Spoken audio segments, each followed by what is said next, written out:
Welcome back to Venky's kitchen. ಇವತ್ತಿನ special ತೆಂಗಿನಕಾಯಿ ಚಟ್ನಿ.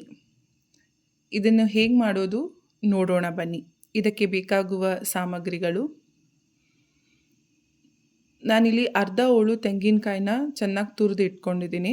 ನೀವು ಬೇಕಾದ್ರೆ ಕಟ್ ಮಾಡಿ ಸಹಿತ ಹಾಕೊಬೋದು, ಮಿಕ್ಸಿಲಿ ಗ್ರೈಂಡ್ ಮಾಡ್ತೀವಲ್ಲ, ಸೊ ಹಾಗಾಗಿ.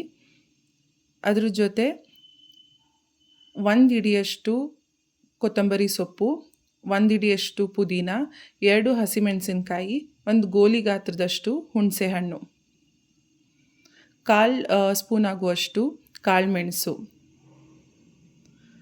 1 ಸ್ಪೂನ್ ಉಪ್ಪು, 1 ಟೇಬಲ್ ಸ್ಪೂನ್ ಆಗುವಷ್ಟು ಹುರ್ಗಡ್ಲೆ, 8 ಎಸಳು ಕರಿಬೇವು ಸೊಪ್ಪು, 1 ಸ್ಪೂನಷ್ಟು ಎಣ್ಣೆ, ಅಡುಗೆ ಎಣ್ಣೆ. ಮೊದಲು ಒಂದು ಚಿಕ್ಕ ಕಡಾಯಿ ಅಥವಾ ಬಾಣಲಿ ಯಾವುದಾದ್ರೂ ಸರಿ, ಅದನ್ನು ತಗೊಂಡು ಎಣ್ಣೆ ಕಾಯಬೇಕು, ಎಣ್ಣೆ ಹಾಕ್ಕೋಬೇಕು. ಇದು ಸ್ವಲ್ಪ ಕಾದ್ಮೇಲೆ ನಾವು ಏನು ಹಸಿಮೆಣಸಿನ್ಕಾಯಿ ತೊಗೊಂಡಿರ್ತೀವಿ ಅದನ್ನು ಹಾಕ್ಕೊಬೇಕು. ಅದ್ರ ಜೊತೆ ಪುದೀನ ಸೊಪ್ಪು ಹಾಕ್ಕೊಂಡು ಚೆನ್ನಾಗಿ ಫ್ರೈ ಮಾಡ್ಕೊಬೇಕು. ಈ ರೀತಿ ಮಾಡೋದ್ರಿಂದ ನಿಮ್ಗೆ ಚಟ್ನಿ ಡಿಫ್ರೆಂಟ್ ಟೇಸ್ಟ್ ಬರುತ್ತೆ. ಹಸಿಯದ್ದಾಗಿ ಎಲ್ಲ ಹಾಕ್ಕೊಂಡು ಗ್ರೈಂಡ್ ಮಾಡ್ತೀವಿ, ಬಟ್ ಇದು ಒಂದು ಸತಿ ಟ್ರೈ ಮಾಡಿ ನೋಡಿ ಹೇಗಿರುತ್ತೆ ಅಂತ. ತುಂಬ ಎಣ್ಣೆ ಬೇಡ, 1 ಸ್ಪೂನ್ ಆದರೆ ಸಾಕು. ಈ ರೀತಿ ಚೆನ್ನಾಗೇ ಅದು ಫ್ರೈ ಮಾಡ್ಕೊಬೇಕು, ಹಸಿಮೆಣಸಿನ್ಕಾಯಿ ಮತ್ತು ಪುದೀನ ಸೊಪ್ಪು ಈ ರೀತಿ ಆಗಿರಬೇಕು. ಈಗ ಇದಾಗಿದೆ. ಇದು ಸ್ವಲ್ಪ ಕೂಲ್ ಆಗಲಿ, ಸೈಡಲ್ಲಿ ಎತ್ತಿಟ್ಕೊಳ್ಳಿ. ಮಿಕ್ಸಿ ಜಾರ್ಗೆ ನಾವೇನು ತೆಂಗಿನಕಾಯಿ ತುರಿದು ಇಟ್ಕೊಂಡಿರ್ತೀವೋ ಅದನ್ನು ಸೇರಿಸ್ಕೊಬೇಕು.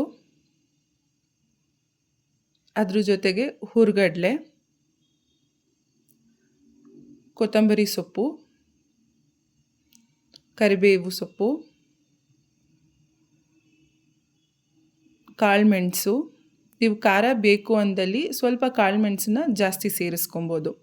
ಹುಣಸೆ ಹಣ್ಣು, ನಾವು ಹಸಿಮೆಣಸಿನ್ಕಾಯಿ ಮತ್ತು ಪುದೀನ ಫ್ರೈ ಮಾಡ್ಕೊಂಡಿರ್ತೀವಲ್ಲ ಅದನ್ನು ಇದಕ್ಕೆ ಸೇರಿಸ್ಕೊಬೇಕು.